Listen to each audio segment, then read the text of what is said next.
Well, good evening and welcome to Tucker Carlson tonight. President Trump's travel ban officially went into effect just a few seconds ago. We'll get to that momentarily. But first this morning, Washington melted down. You may have heard about it. Not because war broke out or the economy collapsed. Worse, the president tweeted something nasty about cable news hosts. In case you're returning from New Zealand tonight and missed it, here's what he wrote. Quote, "I heard poorly rated Morning Joe speaks badly of me. Don't watch anymore.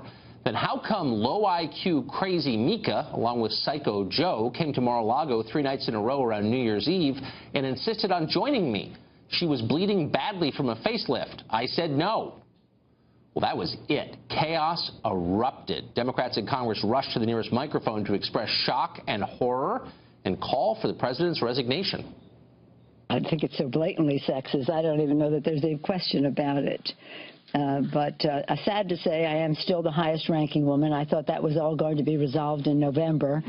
Instead, we have a person in the White House who not only doesn't happen to be a woman, but happens to disrespect women. That's too bad. You spend your time in the morning dealing with attacking human beings that happen to be Americans and happen to be the media. Well, let me tell you something, Mr. President. I've gone through, as a member of the Judiciary Committee, impeachments. But we can't wait that long. It is time for you to resign. Well, meanwhile, over at CNN, you would have thought a new ISIS torture tape had been released, except worse because it was Trump. The man who, in his life and in the campaign, has acted like a misogynist, a sexist, a sexual predator. He is just not a decent human being. This is objectively a statement from the highest office in the land, from the president, that objectifies women. This is a statement that is cruel. It attacks a woman's appearance. This dude, this disgusting dude, is the president of the United States and says, listen, you crazy lunatic 70-year-old man, baby, stop it. You are now the president of the United States, the commander-in-chief, and you need to stop acting like a mean girl. Got that? Because Trump attacked one woman, he attacked all women. He's a sexist because he's acting like, quote, a mean girl, which is suddenly a feminist thing to say, despite the fact it's an attack on girls. Okay, so what is this really about? Well, first, Trump is fighting back. The media suggests he's a mentally ill criminal. He calls them on their facelifts. He's a brawler. They're shocked by that, but they shouldn't be. There's something else going on, though. Trump doesn't play by the rules. He's a threat to the people who make and enforce the rules. In this case, the media establishment here in Washington. They hate him for that, and for good reason. They pretty much said so out loud today.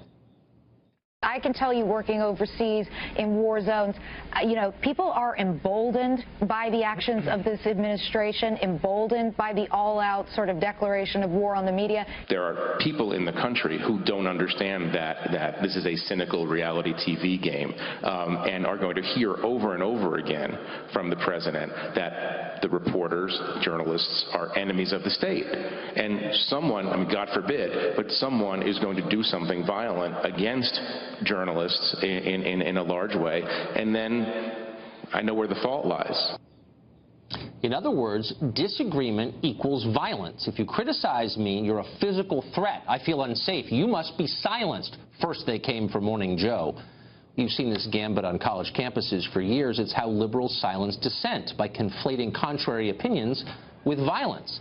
If it's strange to see middle-aged reporters in a studio in Washington fretting about their own safety, it shouldn't be. Passive aggression is the universal currency of the left. Nothing is more empowering than victimhood.